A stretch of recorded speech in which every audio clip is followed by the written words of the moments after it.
Good evening, everyone. Good evening. I'm glad that you guys can come in to Charlotte's Art and have a seat and get comfortable. And let me tell you this wonderful story. Um, I can appreciate it now, but at that time I was going through it. It wasn't so pretty and it wasn't so good. It just wasn't. Uh, my parents, you know, they had drug and alcohol problems, which that means that's a disease. You don't have control over yourself anymore, or your actions, or what you do. And you know, my parents apparently had to been going through some things for them to give me up when I was such a small age. It was probably 3 months or something like that. They came back and got me after 3 months. So, um, and then when I turned 13, 14, um, I had become a burden to my mom because I'm a teenager. Uh, a rebellious teen, I would call it, because I didn't like my mother anymore. I didn't like who she had become. She was verbal abusive and she was physically abusive, and that's what alcohol do to you. I love my mom and I love my dad, and I have a wonderful relationship with them. And my mom, I heard her say, you know, take my daughter. My daughter, I think you'll be a wonderful person to take care of her. I think you'll give her a better life. And that done something to me. It really hurted me because I didn't know that I was a burden to her. I didn't want to feel like I was a burden to anyone. And I never let my mother knew that I knew this. I never told anyone that I knew this. But people, I know what you're going through. You know, it was so bad at home. I ran away more than 1,000 times. More than 1,000 times. And where did I go? Oh, I slept in the park, on benches, slides. Uh, I slept in where they, like the playpen area where you climb up on things. I slept in vacant apartments. I slept in empty, abandoned houses, what some people call drug houses. I even climbed on top of the school and slept on top of the roof on top of the school. Um, I've found myself walking late up and down the street, uh, 2 and 3 and 4 o'clock in the morning, trying to figure out where I'm asleep or what I'm going to eat. I'll be gone weeks at a time. Um, Walking the railroad tracks. Somebody could have, a man or somebody could have picked me up and killed me. My mother had called the police several times that she have a runaway.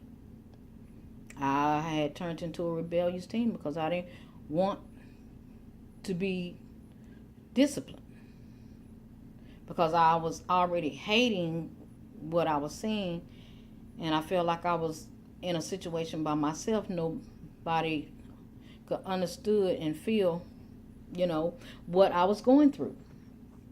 And I remember when I came home, my brother, he was like, "What are you doing back? Why you come back? You should have stayed out there." You know, when I look back on that, that was really, really tough for me. And I did a lot of crying. I didn't understand why I was going through the things that I was going through. I guess what I'm trying to get you guys to understand is that it got to be something in me to put everything together and put it in a nice perspective and understand that, hey, my life was already pre-planned. It had to been something that I had to experience.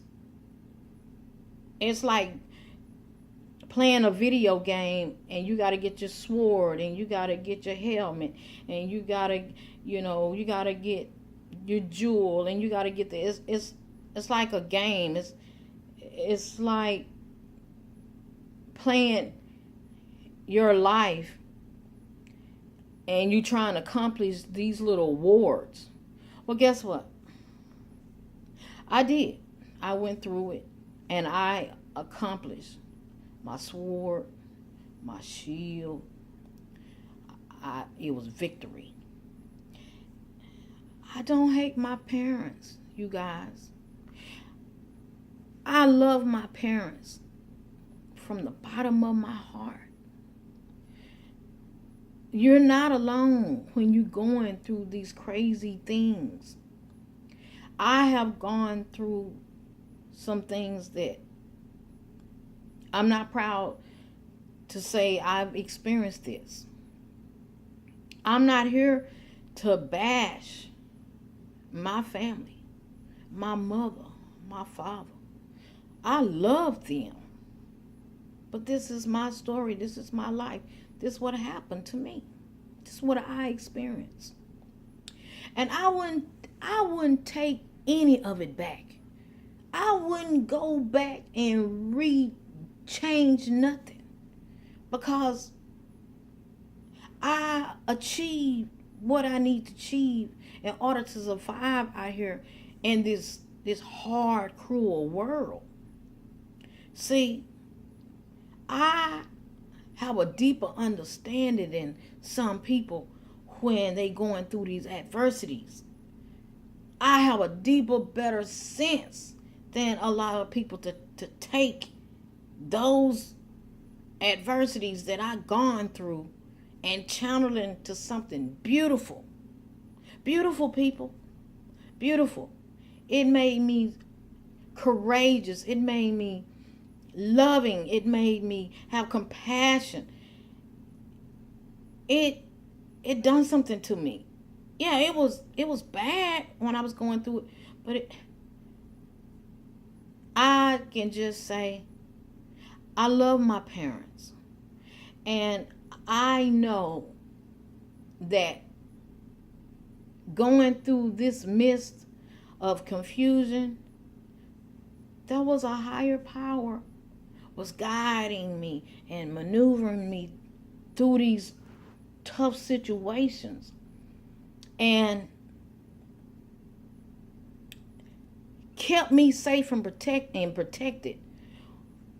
And now I am here today, and I can tell this story and have much love and attitude and grace to share with you guys and tell you, hey, you're not alone. I love you. Be sweet and forgive. Forgive what has happened to you. Don't be the victim. I never was and will never say I was a victim. It was a purpose, and it was a good one. I love you guys. Good night.